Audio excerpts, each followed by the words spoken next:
మీ హస్తములు చాపి బిగ్గరగా హల్లెలూయా చెప్దాం. హల్లెలూయా, హల్లెలూయా, హల్లెలూయా, హల్లెలూయా, హల్లెలూయా, హల్లెలూయా.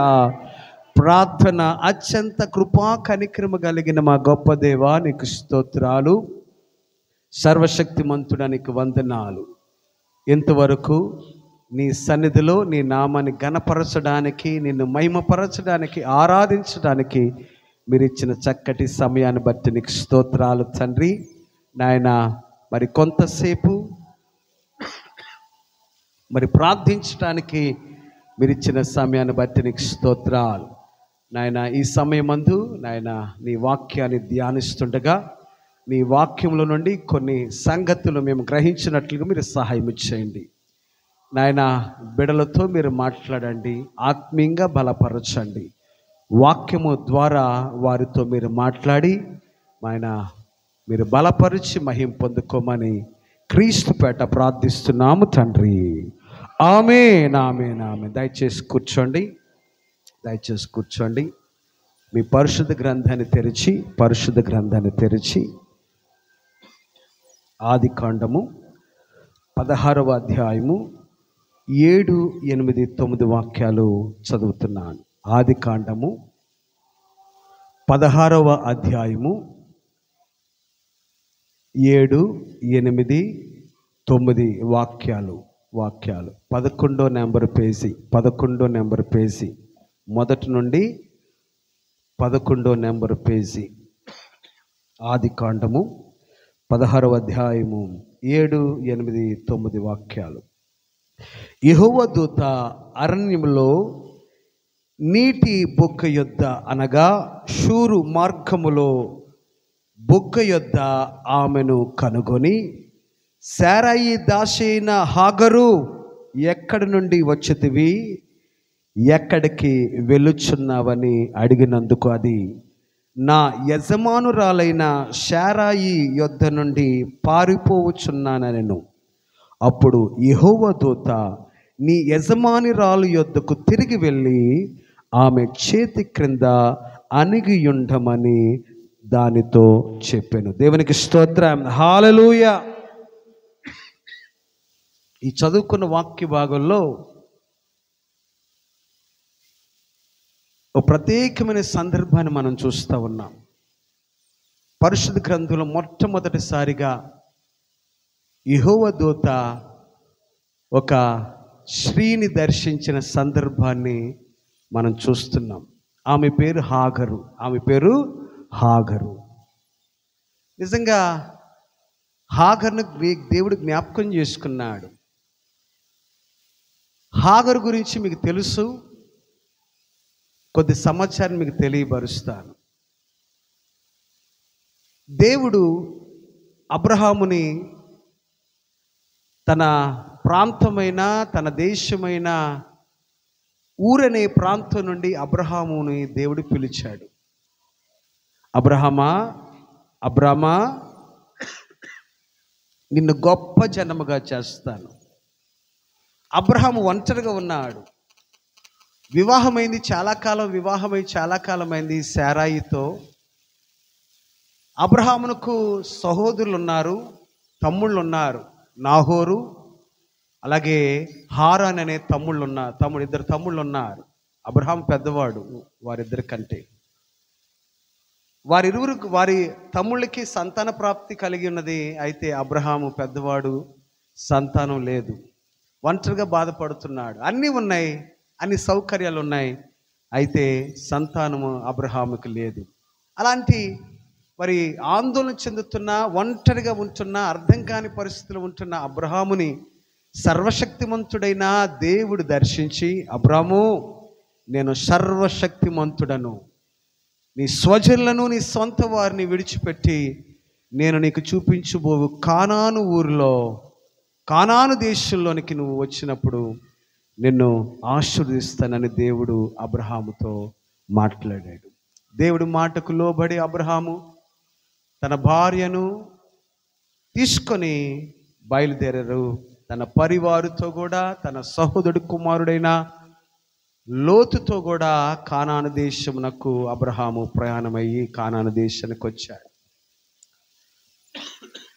అబ్రహాము కానాను దేశంకు రాకమునుపు హారాను అనే ఆ ప్రాంతంలో కొంతకాలం ఉన్నాడు. అబ్రహాము సహోదరుడైన లోతు తండ్రి అయిన హారాను ఆ ప్రాంతంలో చనిపోయినప్పుడు ఆ హారాను బట్టి ఆ ప్రాంతానికి పేరు పెట్టబడింది హారాన్ అనే పేరు. ఆ హారాన్లో అబ్రహాము అనేక సంవత్సరాలు కొంతకాలం అక్కడ ఉండిపోయాడు. అక్కడ వాగ్దాన దేశంలోకి రాక కొంతకాలం అక్కడ ఉండిపోయాడు. తర్వాత తన తండ్రి అయిన తేరాహు మరణించిన తర్వాత అబ్రహాము మరి బయలుదేరి కానాను దేశకు వచ్చినప్పుడు కానాను దేశంలో కరువు వచ్చింది. ఏమొచ్చిందమ్మా? కరువు వచ్చింది. మరి ఆ కాలంలో ఆ యొక్క కానాను దేశంలో కరువు వచ్చిన సందర్భంలో మరి తిరిగి అతడు ఐగుప్తు దేశానికి కిందకు వెళ్ళాడు. ఐగుప్తు దేశానికి వెళ్ళిపోయాడు అబ్రహాము ఐగుప్తు దేశానికి వెళ్ళాడు. అక్కడ ఆ ఐగుప్తు దేశంలోకి వెళ్ళినప్పుడు అక్కడ కొద్దిగా అబ్రహాముకి అవమానం కలిగింది.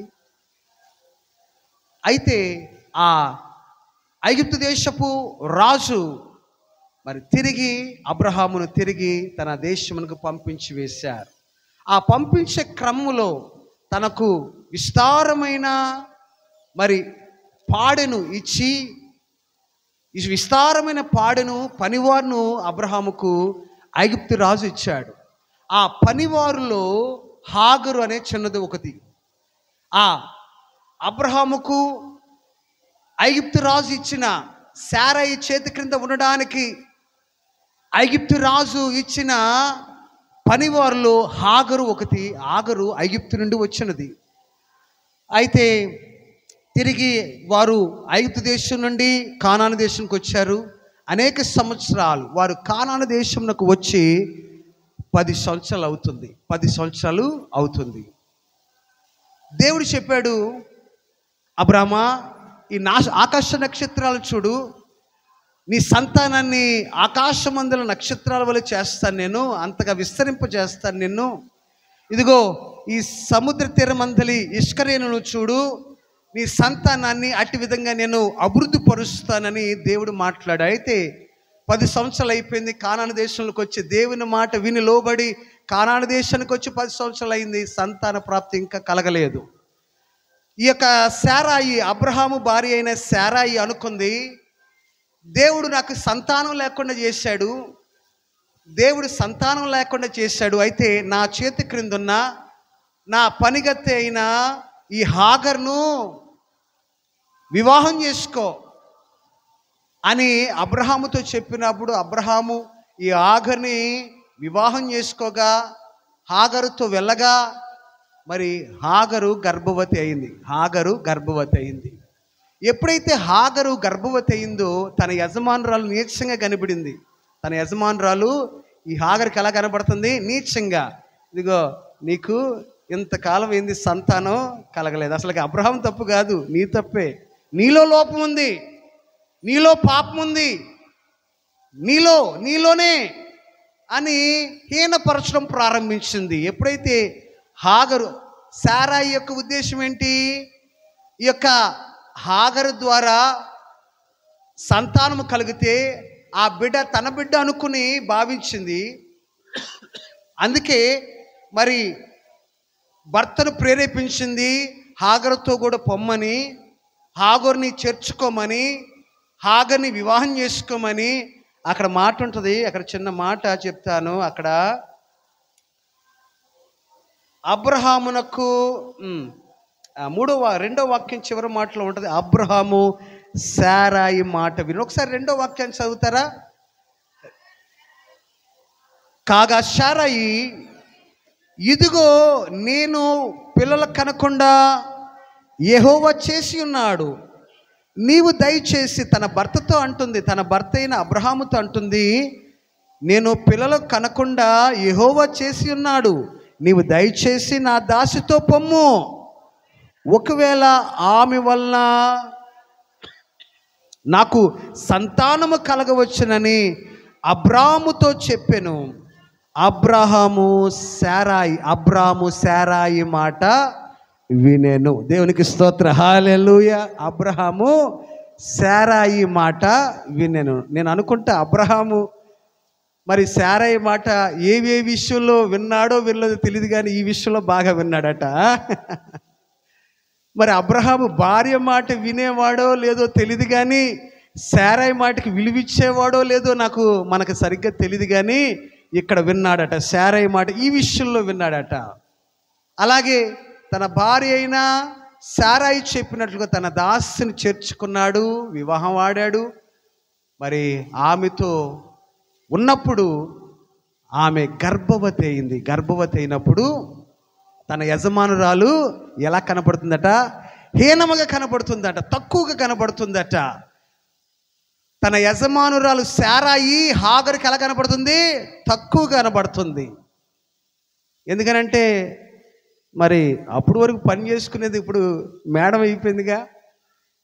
అప్పుడు వరకు శారాయి చేతి క్రింద ఉండేది, ఇప్పుడు అబ్రహాము భార్య అయింది కదా, సంతానము కలిగింది కదా, గర్భవతి అయింది కదా. ఇప్పుడు తన యజమానురాలైన శారాయి తనకు హీనముగా కనబడుతుంది, హీనపరుస్తుంది. శారాయిని హాగరు చాలా హీనంగా పరుస్తుంది, కఠినముగా మాట్లాడుతుంది, నీచంగా మాట్లాడుతుంది. దీన్ని బట్టి ఆ హాగర్ను బట్టి శారా యొక్క హృదయం పగిలిపోయింది, ఎంతో వేదన పడుతుంది. భర్తతో అంటుంది, చూసావా ఈ హాగరు ఎలాగ మాట్లాడుతుందో, చూసావా ఈ హాగరు ఏ విధంగా నన్ను నిందిస్తూ ఉందో, నా మీద తప్పు ఎలాగా చూపిస్తూ ఉందో అని తన భర్త అయిన అబ్రహాముతో చెప్పినప్పుడు అబ్రహాం అన్నారు, నీకు నచ్చినట్లుగా చెయ్యి, ఆమె నీ దగ్గర ఉంది, నీకు పని చేయ దాసి, నీకు నచ్చినట్లుగా చెయ్యమన్నప్పుడు మరి కఠినపరిచిందట. శారాయి కఠినంగా ప్రవర్తిస్తూ ఉంది. అప్పటి వరకు బాగానే ఉంది. ఎప్పుడైతే హాగరు తన యజమానురాలు హీనపరిచిందో ఇక కష్టపెట్టడం ప్రారంభించింది. శారాయి కష్టపెట్టడం, బాధ పెట్టడం ప్రారంభించింది. అయితే ఆ బాధను భరించలేక హాగరు ఆ బాధను, ఆ వేదను భరించక, అవమానాన్ని భరించక తన యజమానురాలైన శారా యొక్క భారము భరించలేక వెళ్ళిపోతున్న క్రమంలో యెహోవా దూత దర్శనమిచ్చింది. దేవునికి స్తోత్ర, హల్లెలూయా. హాగరు అబ్రహాము యొక్క ఇంటి నుండి, హాగరు శారా యొక్క చేతి క్రింద నుండి వెళ్ళిపోతున్నప్పుడు యెహోవా దూత మాట్లాడింది. దేవునికి స్తోత్ర, హల్లెలూయా. మొట్టమొదటిసారిగా అబ్రహాముతో మాట్లాడక మునిపే, ఇసాకుతో మాట్లాడక మునిపే, యాకోబుతో మాట్లాడక మునిపే, యెహోషువతో మాట్లాడక మునిపే,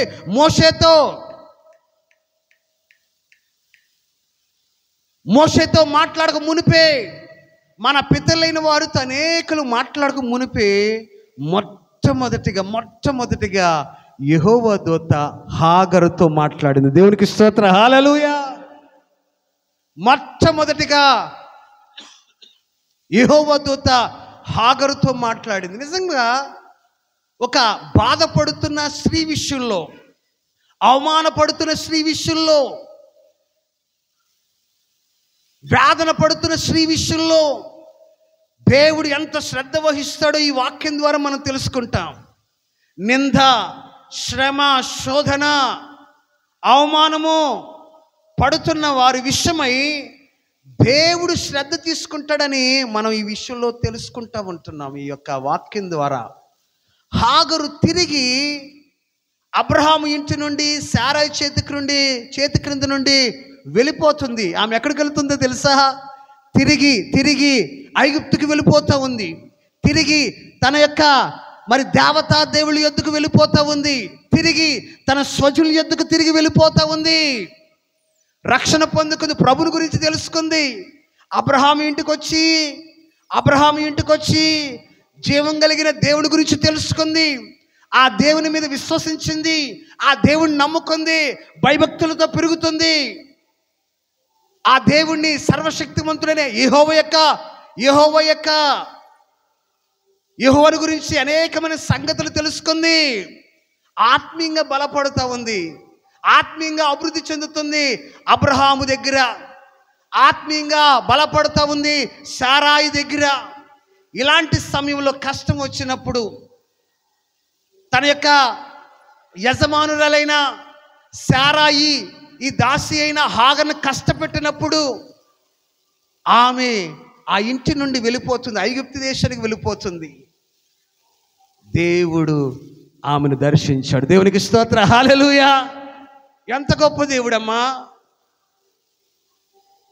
ఒకరు ఆధ్యాత్మికంగా పడిపోవడం దేవునికి ఇష్టం లేదు, ఒకరు తిరిగి పాపంలో పడిపోవడం దేవునికి ఇష్టం లేదు, ఒకరు తిరిగి లోకంలో కలిసిపోవడం దేవుడికి ఇష్టం లేదు. మళ్ళీ దేవుడు వారు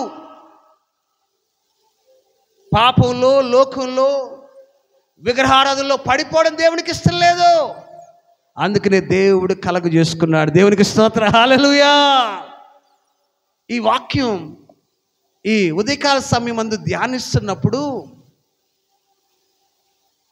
దేవుడు నిజంగా నశించిపోతున్న వారి పట్ల ఎంత శ్రద్ధ కలిగి ఉంటాడో ఆయన. ఎవరైనా కానీ దూరం అయిపోతూ ఉంటే దేవుని సన్నిధికి, ఎవరైనా కానీ సహవాసానికి దూరం అయిపోతూ ఉంటే, ఎవరైనా కానీ ఆధ్యాత్మికమైన దూరం అయిపోతూ ఉంటే దేవుడు ఎంత శ్రద్ధ వహిస్తూ ఉంటాడు అని ఈ వాక్యం ద్వారా నేను తెలుసుకున్నాను. నన్ను నేను పరిశీలించుకున్నాను. ఎవరైనా ఆధ్యాత్మికంగా జారిపోతూ ఉంటే నీవు బలపరుస్తున్నావా? ఎవరైనా లోకంలో కలిసిపోతూ ఉంటే వాళ్ళని బలపరుస్తున్నావా అని పరిశుద్ధాత్మ దేవుడు నన్ను నేను పరిశీలన చేసుకోవడానికి నాతో మాట్లాడుతున్నాడు. నిజమే, మనము కూడా మన కళ్ళ ఎదుట ఎవరైనా విశ్వాసులు లోకంలో కలిసిపోతూ ఉంటే మనం కూడా చూసేవారిగా ఉంటాం. పట్టించుకోం, మనం పోతే పోయేర్లే అనుకుంటాం, వింటే విన్నారులే అనుకుంటాం.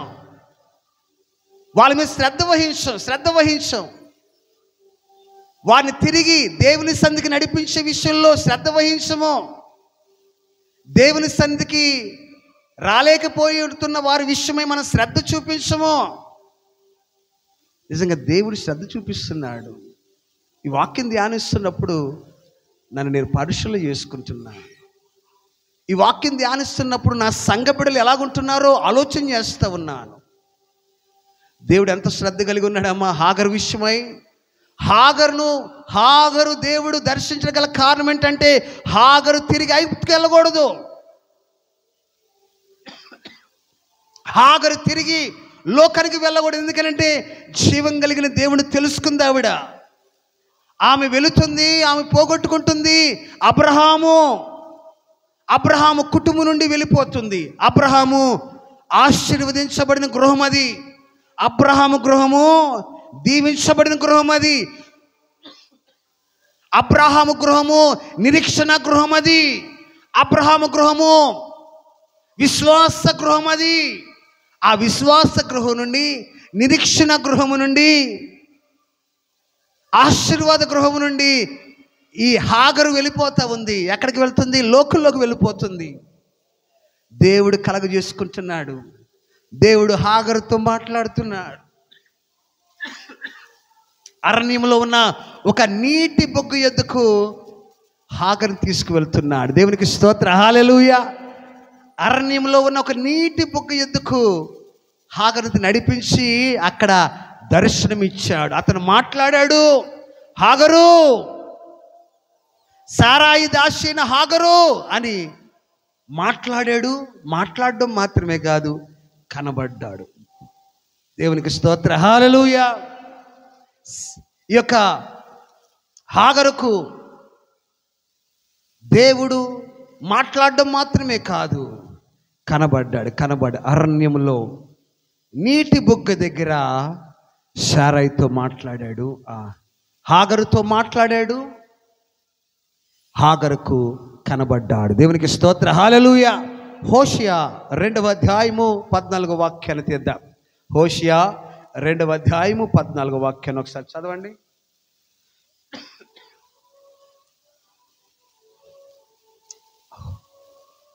హోషియా 2:14. పిమ్మట దానిని ఆకర్షించి అరణ్యములోనికి కొనిపోయి అక్కడ దానితో ప్రేమగా మాట్లాడుదును. దేవునికి స్తోత్ర, హల్లెలూయా.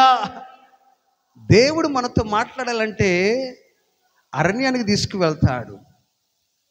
దేవుడు అరణ్యానికి తీసుకువెళ్ళి అక్కడ ప్రేమగా మాట్లాడతాడు. దేవునికి స్తోత్ర, హల్లెలూయా. అరణ్యం అనగా కష్ట సమయాలు, అరణ్యం అనగా ఇబ్బందికర పరిస్థితులు, అరణ్యం అనగా అవమానకరమైన దినములు. అక్కడ మాట్లాడతాడు నీతో అక్కడ మాట్లాడతాడు దేవుడు. అక్కడ నిన్ను బలపరుస్తాడు, అక్కడ ప్రేమగా నీతో మాట్లాడతాడు. దేవునికి స్తోత్ర, హల్లెలూయా. ఒకసారి గొంగళ పురుగు దేవుని దగ్గరికి వచ్చి అడిగిందట, నా బ్రతుకు చూసావా ఎంత భయంకరంగా ఉందో, నా జీవితం చూసావా ఎంత అసహ్యంగా ఉందో, మీరు ఎందుకు బైబిల్ తీసి తిరిగేస్తున్నారు? అది గొంగళ పురుగు గురించి దాంట్లో ఉందా? చెప్పాలి. ఉందమ్మా? గొంగళ పురుగు దేవుని దగ్గరికి దేవునితో అడుగుతుందంట, నా బ్రతుకు చూడు ఎంత ఎంత అసహ్యకరంగా ఉందో అని అడుగుతుంటే దేవుడు అన్నారట, ఓ గొంగళ పురుగు, నీ బ్రతుకు మారాలంటే ఒక ఉపాయం చెప్తాను. నీ బ్రతుకు మారాలంటే ఒక ఉపాయం చేస్తావా? చేస్తాను చెప్పండి. కష్టంగా ఉంటుంది, చేస్తావా? చేస్తాను చెప్పండి. అయితే నువ్వు చీకటి గదిలోకి వెళ్ళాలి. నువ్వు నీ పరిస్థితి మారాలంటే నీవు ఒక చీకటి గదిలోకి వెళ్ళాలి. నీవు రూపాంతరం చెందాలంటే ఆ చీకటి గదిలో నువ్వు శ్రమ పడాలి. నువ్వు శ్రమ పడినప్పుడు నీ రూపం మార్చబడుతుంది. నీ శాపగ్రస్తమైన జీవితం, నీ అవమానకరమైన జీవితం, నీ అసహ్యకరమైన జీవితం మార్చబడుతుంది అని చెప్పినప్పుడు ఆ గొంగళ పురుగు అంతట, అయ్యా నేను నా బ్రతుకును మార్చుకోవడానికి నేను శ్రమ పడతాను, నా బ్రతుకును మార్చుకోవడానికి వేదన పడతాను, నా బ్రతుకును మార్చుకోవడానికి నేను దుఃఖపడతాను, నొప్పిని భరిస్తాను అందట. దేవునికి స్తోత్ర, హల్లెలూయా. ప్రియమైన బిడ్డ, దేవుడు అరణ్యంలో మనతో మాట్లాడతాడు. అరణ్యం అనగా ఇబ్బందికర పరిస్థితులు, అరణ్యం అనగా అవమానకరమైన పరిస్థితులు, అరణ్యం అనగా నష్ట దినములు, శ్రమ దినములు, కష్టకాలము, గడ్డు కాలము. అరణ్యం అంటే ఈ దినాలప్పుడు దేవుడు ఎలా మాట్లాడతాడట? ప్రేమగా మాట్లాడతాడట. దేవునికి స్తోత్ర, హల్లెలూయా. ఆ యొక్క అవమానకరమైన దినముల్లో నడిపించే దేనికంటే నిన్ను ఒక గొప్ప మహిమగల ఆశీర్వాదకరమైన దినముల్లోనికి, సంవత్సరాల్లోనికి నిన్ను నడిపించడానికి ఆ ఇబ్బంది గల పరిస్థితులు కూడా నిన్ను నడిపిస్తాడు. దేవునికి స్తోత్ర, హల్లెలూయా. హాగరు పారిపోతుంది అబ్రహాము ఇంటి నుండి, హాగరు పారిపోతుంది శారా యొక్క చేతి క్రింది నుండి. ఐగుప్తు తిరిగి వెళ్తూ ఉంటే దేవుడు ఈ హాగర్ను అరణ్యంలోకి నడిపించాడు. ఒక నీటి బొగ్గ యొద్దకు నడిపించి అక్కడ మాట్లాడుతున్నాడు, ప్రేమగా మాట్లాడుతున్నాడు. శారాయి దాసి అయినా హాగరు ఏమంటున్నాడు? దేవుడు ఏం మాట్లాడుతున్నాడమ్మా? అబ్రహాము భార్య అయినా హాగరు అన్నాడా? శారాయి దాసి అయినా హాగరు. ఆ మాటను మనం చూద్దాం. చదవండి అమ్మా, 8వ వాక్యం చదవండి. శారాయి దాసి అయిన హాగరు, ఎక్కడి నుండి వచ్చిదివి, ఎక్కడికి వెళ్ళుచున్నావని అడిగినందుకు. దేవునికి స్తోత్ర, హల్లెలూయా. దేవుడు అడుగుతున్నాడు హాగర్ని, శారాయి దాసి అయిన హాగరు. దేవుడు ఎందుకని శారాయి దాసి అయిన హాగరు అన్నాడు తెలుసా? ఎప్పుడు కూడా దేవుడు మన చిన్న స్థితిలోనే మన దేవుడు పిలుస్తాడు. చిన్న స్థితిని జ్ఞాపకం చేస్తాడు, మన సంపన్న స్థితిని జ్ఞాపకం చేయడు. కానీ నీవు ఎలాగా, ఏ స్థితిలో ఉండగా నీవు దీవించబడ్డావో, ఏ స్థితిలో ఉండగా నువ్వు అభివృద్ధి చెందావో ఆ స్థితిని జ్ఞాపకం చేస్తాడు. ఆ పేరును బట్టి నీతో మాట్లాడతాడు. ఈ యొక్క హాగర్ను అబ్రహాము భార్య అయినా హాగరు అని అనలేదు, కానీ శారాయి దాసి అయినా హాగరు. దేవునికి స్తోత్ర, హల్లెలూయా. యాకోబు దేవునితో పెరుగులాడుతున్నాడు. యాకోబు దేవునితో పెరుగులాడుతున్నాడు, నన్ను ఆశీర్వదిస్తే కానీ నిన్ను విడిచిపెట్టనంటున్నాడు. అప్పుడు దేవుడు అంటున్నాడు, నీ పేరేంటి? దేవునికి స్తోత్రం, హల్లెలూయా. నీ పేరేంటి అన్నప్పుడు నా పేరు యాకోబు, యాకోబు అన్నాడు. నిన్ను ఇశ్రాయేలుగా చేయబోతున్నాను దేవుడు అక్కడ యాకోబుకు వాగ్దానం చేశాడు. ఎందుకంటే నీ బ్రతుకును మొదట నువ్వు ఒప్పుకున్నట్లయితే, నీ స్థితిని దేవునికి తెలియపరుచుకున్నట్లయితే దేవుడు నిన్ను హెచ్చిస్తాడని జ్ఞాపకం చేసుకోవాలి. దేవునికి స్తోత్రం, హల్లెలూయా. దేవుడు హాగరును పిలుస్తున్నాడు.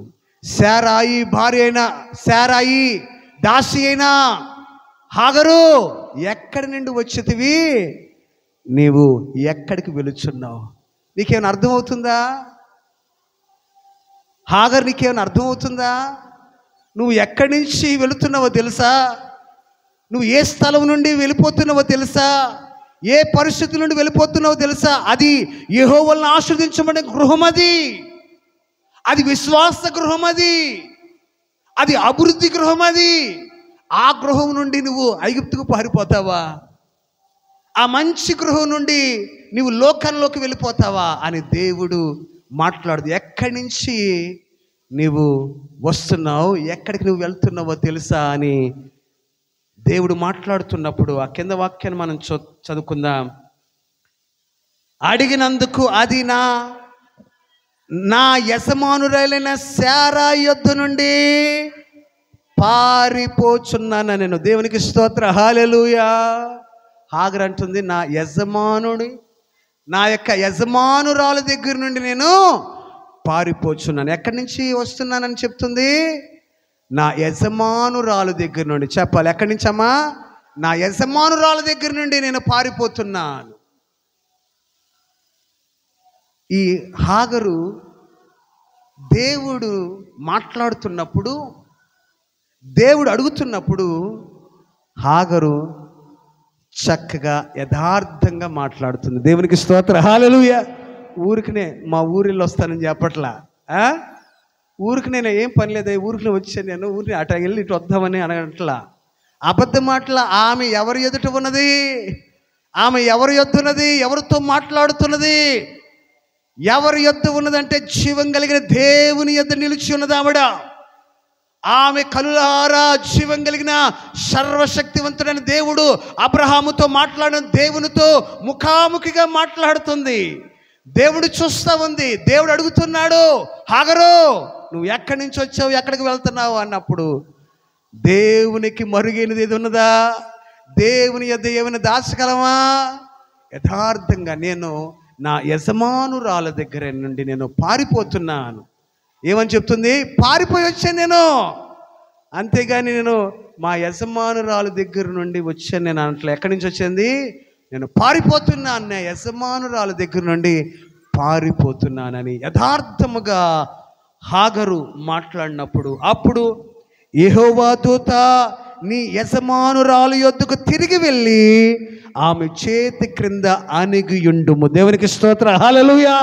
తిరిగి ఆ అబ్రహాము గుడారం యొద్దకు వెళ్ళు, తిరిగి ఆ శారాయి చేతి క్రింద ఉండు. అక్కడే నువ్వు దీవించబడతావు, అక్కడే నీకు మేలు కలుగుతుంది, అక్కడే నీకు ఘనత కలుగుతుంది, అక్కడే నీకు పేరు కలుగుతుంది, పేరు వస్తుంది.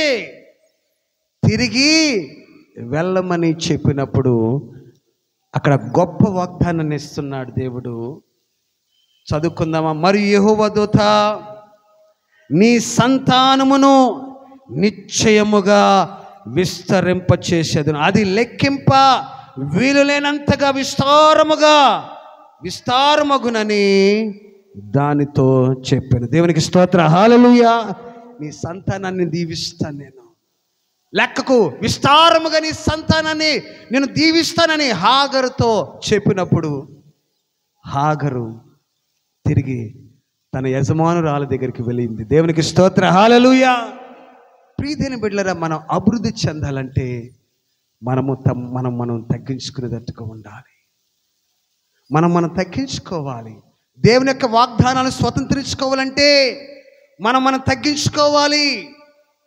మనం దేవుని యొక్క చేతి క్రింద దీన మనస్సు కలిగి ఉండాలి. ఎప్పుడైతే ఈ దూత, యెహోవా దూత హాగరుతో మాట్లాడిందో, ఆమె మారు మాటల, మా యజమానురాలు ఇంతకుముందు బాగానే చూసుకునేదండి, ఇంతకుముందు బాగా మాట్లాడేదండి, ఇంతకుముందు బాగా చూసుకునేదండి, ఇప్పుడు కష్టపడుతుందండి, నేను తట్టుకోలేనండి, ఇబ్బంది అండి, నేను ఉండలేను అని అనలా. తిరిగి శ్రమ పడడానికి, తిరిగి ఆమె చేతి క్రింద ఉండడానికి ఇష్టపడి వెళ్ళింది దేవుని మాటను బట్టి. దేవునికి స్తోత్రం, హల్లెలూయా. ప్రియదేని బిడ్డలారా, నీకున్న ఈ యొక్క దినములో ఏదైనా ఇబ్బందికర పరిస్థితులు గుండా వెళ్ళవచ్చు. నీవు అవమాన భారముతో నేటి దినాన్ని ఉండవచ్చు. నిన్ను నడిపిస్తున్నవాడు దేవుడని జ్ఞాపకం చేసుకో. నీతో ఉన్నవాడు దేవుడని జ్ఞాపకం చేసుకో. ఈ యొక్క హాగరు దేవునికి ఒక పేరు పెట్టింది. దేవునికి స్తోత్రం, హల్లెలూయా. ఆయన పేరేంటో తెలియదు ఆవిడకు. ఆమె యొక్క పేరు చూచుచున్న దేవుడు. దేవునికి స్తోత్రం, హల్లెలూయా. ఈ హాగరు దేవునికి ఒక పేరు పెట్టింది, చూచుచున్న దేవుడు. నిజమే కదా, ఆయన చూస్తున్నాడు. నీ అరణ్య జీవితాన్ని దేవుడు చూస్తున్నాడు. నీ అవమానకరమైన దినములను దేవుడు చూస్తున్నాడు. నువ్వు నష్టపోతున్న దినములను దేవుడు చూస్తున్నాడు. నువ్వు వ్యాపారంలో నష్టపోతున్న దినములు చూస్తున్నాడు. నువ్వు ఉద్యోగం పోగొట్టుకున్న దినమును దేవుడు చూస్తున్నాడు. సరిగ్గా పనులు లేని దినములను దేవుడు చూస్తున్నాడు. ఆయన చూచుచున్న దేవుడిని జ్ఞాపకం చేసుకో. దేవునికి స్తోత్రం, హల్లెలూయా. హాగరును చూచాడు దేవుడు. నశించిపోతున్న వారిని వెదకి రక్షించడానికి దేవుడు ఈ లోకానికి వచ్చాడు. ఎవరు తిరిగి నష్టపోవడానికి దేవుడికి ఇష్టం లేదు. ఎవరు కూడా తిరిగి నష్టపోవడం దేవునికి ఇష్టం లేదు. ఒకవేళ తిరిగి నువ్వు లోకంలో కలిసిపోయి నష్టపోతావేమో, తిరిగి పాపంలో పడిపోయి నష్టపోతావేమో అని వెంటనే దేవుడు కల్పించుకున్నాడు. దేవునికి స్తోత్రం, హల్లెలూయా. దేవుడు ఐగుప్తులో హాగరుతో మాట్లాడలేదు. దేవుడు మరొక స్థలములో హాగరుతో మాట్లాడేది కాదు. అరణ్యములో నీటి బుగ్గ యొక్క దేవుడు హాగరుతో మాట్లాడాడు. దేవునికి స్తోత్రం, హల్లెలూయా. మాట్లాడాడు, తనను తాను ప్రత్యక్షపరుచుకున్నాడు. దేవునికి స్తోత్రం, హల్లెలూయా. ఈ యొక్క హాగరు ఎంత ధన్యురాలంటే, ఆమె దేవుని యొక్క స్వరం వింటూ మాత్రమే కాదు, ఆ దేవుని యొక్క ప్రతిబింబాన్ని, ఆ దేవుని యొక్క స్వరూపాన్ని, ఆ క్రీస్తు యొక్క ప్రతిబింబాన్ని, దేవుని యొక్క స్వరూపాన్ని, క్రీస్తుని ఆ దినమే చూసింది. దేవునికి స్తోత్రం, హల్లెలూయా. మానవాళ ముక్తి కొరకు జన్మించబోతున్న క్రీస్తుని, యేసు ప్రభు వారిని ఆ హాగరు అరణ్యములో దర్శించుకుంది. దేవునికి స్తోత్రం, హల్లెలూయా. తిరిగి దేవుని మాటను బట్టి తన యజమానురాలైన శారాయి యొద్దకు తిరిగి చేతి క్రింద ఉండడానికి వెళ్ళింది. దేవుని మాటకు లోబడింది, చేతి క్రింద ఉండడానికి వెళ్ళింది. అనేకులకు దీవెనకరముగా దేవుడు ఆమె యొక్క సంతానాన్ని, ఇష్మాయేలు, తన గర్భంలో పుట్టిన వానికి ఇష్మాయేల్ అనే పేరు ద్వారా అతనికి ఖ్యాతి, తనకు మరి తన సంతానాన్ని మరి దేవుని వాగ్దాన ప్రకారము లెక్కింపవీలైనంత గొప్ప సమూహముగా దేవుడు చేసి ఉన్నాడు. దేవునికి స్తోత్రం, హల్లెలూయా. కారణం ఏంటో తెలుసా? కష్టపడడానికి ఇష్టపడింది, దుఃఖపడడానికి ఇష్టపడింది, శ్రమ పడడానికి ఇష్టపడింది. ప్రియదేని బిడ్డ, నీకు ఇష్టపడితే ఈ దినాలు నీకు కష్టంగా ఉండొచ్చు, ఈ దినాలు నీకు అవమానకరంగా ఉండొచ్చు, చాలా బాధాకరంగా ఉండొచ్చు, రోజులు గడవడమే చాలా కఠినంగా ఉండొచ్చు. నువ్వు ఇష్టపడితే, ఈ దినాల్లో నువ్వు ఇష్టపడితే, ఈ అవమానకర పరిస్థితులు నువ్వు ఇష్టపడితే, భరించడానికి ఇష్టపడితే నువ్వు వాగ్దానాన్ని స్వతంత్రించుకుంటావు. దేవునికి స్తోత్రం, హల్లెలూయా. గొంగళ పురుగు ఏమంది దేవునితో? ఇష్టపడింది. అయ్యా, నేను కష్టపడతానయ్యా, చీకటి గదిలోకి వెళ్తాను, నేను బాధ పెట్టుకుంటాను. అది ఆ చీకటి గదిలోకి వెళ్ళి గూడు చేసుకొని లోన వేదన పడుతూ ఉంటుంది. తెలుసా మీకు? ఆ గొంగల పురుగు సీతాకోక చిలకగా మారడానికి వేదన పడుతున్నట్లుగా నీవు కూడా నీ తలుపులు మూసి ఏకాంతముగా దేవునితో గడిపినప్పుడు, ప్రార్థనలో గడిపినప్పుడు, ఈ శ్రమగిన దినముల్లో దేవుని వైపు చూచినప్పుడు, నిరీక్షణతో విశ్వాసముతో నడిచినప్పుడు దేవుని యొక్క వాగ్దానాలన్నిటిని కూడా స్వతంత్రించుకుంటావు. దేవునికి స్తోత్ర. హల్లెలూయా. తల్ల వంచి ప్రార్థన చేసుకుందాం. అందరూ కూడా తల్ల వంచండి. హాగరుతో మాట్లాడిన దేవుడు నీతో కూడా ఈ రాత్రి మాట్లాడుతున్నాడు. హాగరు తాను చూచిన దేవుడును, తన పరిస్థితి తెలుసుకున్న దేవునికి పేరు పెట్టింది చూచుచున్న దేవుడు. నేను చూచిన దేవుడు. దేవుడు నన్ను చూచాడు, నేను దేవుణ్ణి చూచాను. దేవునికి స్తోత్రం. హల్లెలూయా. దేవుడు నిన్ను చూస్తున్నాడు. నీవు దేవుని చూడగలుగుతున్నావా? దేవునితో నువ్వు గడపగలుగుతున్నావా? దేవునితో సహవాసం ఉన్నదా? ఈ హాగరు అంటుంది, పేరు పెట్టింది అక్కడ చూచుచున్న దేవుడని పేరు పెట్టింది. నేను చూచిన దేవుడని పేరు పెట్టింది. నువ్వు చూచావా? దేవుడు నిన్ను చూస్తున్నాడు. నీ దేవుడిని నువ్వు చూడగలుగుతున్నావా? ఆయనతో గడపగలుగుతున్నావా? ఆయనతో సహవాసం చేయగలుగుతున్నావా? ఆయనతో మాట్లాడగలుగుతున్నావా? నీ ఆధ్యాత్మికమైన స్థితిని ఒకసారి పరిశీలన చేసుకో. నీ ఆత్మీయ స్థితి ఎలాగున్నదో ఒకసారి పరిశీలన చేసుకో. చూచుచున్న దేవుడని పేరు పెట్టింది. నేను చూచిన దేవుడని పేరు పెట్టింది. హాగరును దేవుడు చూచాడు. హాగరు దేవుని చూచింది. నువ్వు ఎప్పుడైనా చూసావా? దేవునితో ముఖాముఖిగా మాట్లాడే అనుభవం నీకుందా? హాగరు మాట్లాడినట్లుగా, అబ్రహాం మాట్లాడినట్లుగా, మోషే మాట్లాడినట్లుగా, మన పితరులైన వారు మాట్లాడినట్లుగా, యాకోబు మాట్లాడినట్లుగా ముఖాముఖిగా మాట్లాడే అనుభవం నీకుందా? ఈ రాత్రి నిన్ను పరిశీలన చేసుకోవాలి. ఈ రాత్రి పరిశీలన చేసుకోవాలి. నిన్ను చూచిన దేవుడిని నువ్వు చూడగలిగితే నీ జీవితం అద్భుతంగా మార్చబడుతుంది. నిన్ను చూస్తున్న దేవుడిని నువ్వు చూడగలిగితే నీ జీవితం ఆశీర్వాదకరముగా మార్చబడుతుంది. నిన్నును, నీ పిల్లల్ని, వంశమును దేవుడు అభివృద్ధి పరుస్తాడు, ఆస్వాదిస్తాడు. అనేక మందికి దీవెనకరంగా నిన్ను ఉంచుతాడు. నువ్వు చూడగలిగితే నిన్ను చూస్తాడు దేవుడు. నువ్వు చూడగలిగితే. హాగరు చూచింది దేవుడు, దీవించబడింది.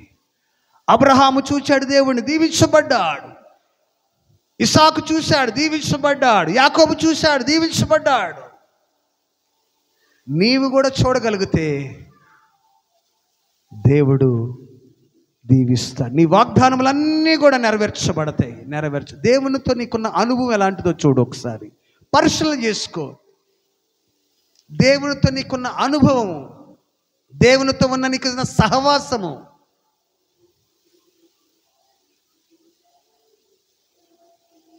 వాక్యం అటు ఇటు తిరిగేస్తూ ఉంటాం. దేవునితో అనుభవం ఉందా? దేవునితో సహవాసం ఉందా? ప్రార్థన జీవితం ఉందా? దేవునితో మాట్లాడే అనుభవం ఉందా? పరిశీలన చేసుకోవాలి మనం ఈ రాత్రి. హాగర్ను దీవించిన దేవుడు నిన్ను కూడా దీవిస్తాడు. నిన్ను చూస్తున్నాడు. నువ్వు అనుకుంటావేమో నన్ను చూడట్లేదు అనుకుంటావేమో. ఇబ్బందికర పరిస్థితులు నిన్నుండగా దేవుడు ఏమాయ్యాడు, నా దేవుడు ఏమాయను అనుకుంటున్నావేమో. నిన్ను చూస్తున్నాడు. హాగర్ను చూచాడు, నిన్ను కూడా చూస్తున్నాడు. నువ్వు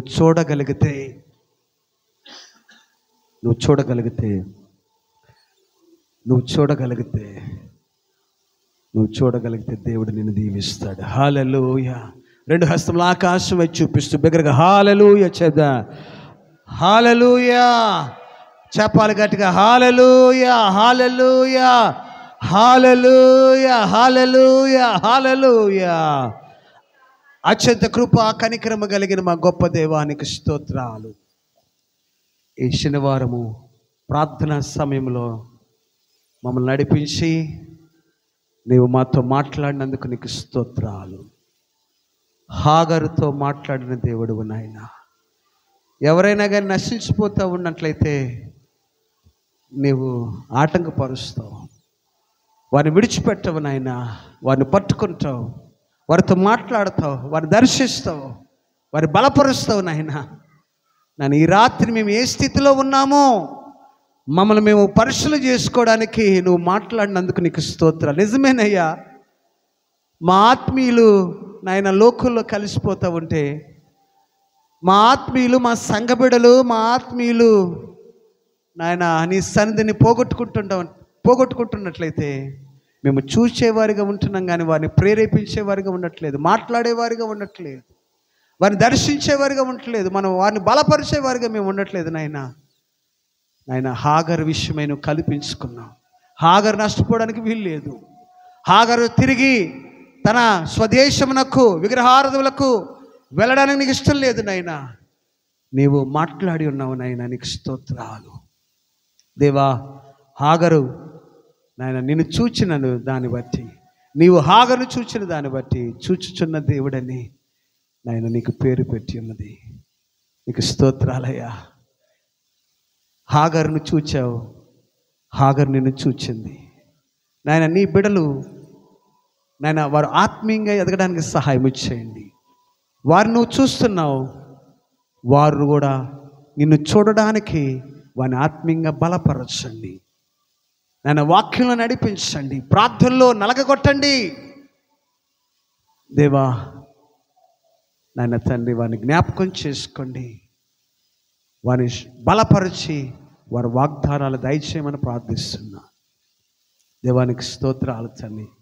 ఈ వాక్యం వారి హృదయంలో భద్రపరచండి, జ్ఞాపకంలో ఉంచండి. శ్రమగల దినముల గుండా వెళుతున్నప్పుడు, నష్టపోయిన దినముల గుండా వెళుతున్నప్పుడు, కష్ట దినముల గుండా వెళుతున్నప్పుడు హాగర్ని జ్ఞాపకము చేసుకొని తిరిగి ఆ విశ్వాసమును కాపాడుకుంటూ నన్ను బలిష్టమైన చేతి క్రింద దీన మనస్కులుగా ఉండడానికి మీరు సహాయం చేయండి తండ్రి. నీకు స్తోత్రాలు. రేపటి ఆరాధన ఆశీర్వాదకరంగా జరిగించండి. నీ ప్రజలను నీ మందిరములకు నడిపించండి నాయన. కొందరు పోగొట్టుకుంటున్నారు, కొందరు నిర్లక్ష్యం వహిస్తూ ఉన్నారు, కొందరు ఆన్లైన్లకే పరిమితం అయిపోతున్నారు. వారితో మీరు మాట్లాడండి. నీ సన్నిధిలో నాయనా నిత్య సుఖములు కలవు నాయన. అవి బిడలు పొందుకోవడానికి నడిపించమని రేపటి ఆరాధనలోనికి ప్రార్థన చేస్తూ ఉన్నా తండ్రి. నాయన ఎవరెవరు ప్రార్థన వస్తూ కోరి ఉన్నారో వారిని బట్టి ప్రార్థన చేస్తూ ఉన్నా. దేవ జ్ఞాపకం చేసుకోండి, దీవించండి. రోగులైన వారిని ముట్టి స్వస్థపరచండి. దూర ప్రాంతంలో ఉన్న బిడ్డలను జ్ఞాపకం చేసుకోండి. వ్యాపార నిమిత్తమై మరి హైదరాబాద్ వెళ్ళిన బిడ్డలను జ్ఞాపకం చేసుకోండి. కాపుదలని కంచి ఉంచండి ఆయన. మా బిడ్డలు ఎవరెవరైతే దూర ప్రాంతాలు నివసిస్తున్నారో, ఉద్యోగాలు చేస్తున్నారో వారు జ్ఞాపకం చేసుకోండి, మరి దీవించండి. మా యవన బిడ్డలు ఎవరెవరైతే నేను దూరంగా ఉండి చదువుకుంటున్నారో, మరి జాబ్స్ చేస్తున్నారో వారిని జ్ఞాపకం చేసుకోండి, దీవించండి. ఆయన నీకు స్తోత్రాలు. ఈ విజ్ఞాపన ప్రార్థన కొడుకులోనికి వచ్చి ప్రార్థనలో ఏకీభించి నాయన ఏకీభించిన ప్రతి బిడ్డను మీరు జ్ఞాపకం చేసుకోండి, వారిని దీవించండి. వారు బిడ్డలు వెళుతుండగా నీ సన్నిధితో నడిపి క్షేమంగా ఇంటికి చేర్చి నీ సన్నిధిలో మేమందరం కూడా కలుసుకోవడానికి సహాయం చేయమని మా రక్షకుడును ప్రభువును నేచరుడైన యేసుక్రీస్తు శ్రేష్టమైన నామమున ప్రార్థించి వేడుకొని పొందుకున్నాము తండ్రి. ఆమేన్ ఆమేన్. తండ్రి అయిన దేవుని ప్రేమ, కుమారుడైన యేసుక్రీస్తు కృప, పరిశుద్ధాత్మిక అన్యోన్య సహవాసం మనకు ప్రభును ప్రేమించిన వారికి, లోకంలో ఉన్న సకల పరిశుద్ధులకు, మరి ప్రత్యేకముగా ఈ విజ్ఞాపన ప్రార్థన కొడుకులు పాల్గొన్న ప్రతి ఒక్కొక్కరుకును ఆయన సన్నిధి సహవాస సమృద్ధి తోడై నడిపించునుగాక. ఆమేన్ ఆమేన్ ఆమేన్. అందరికీ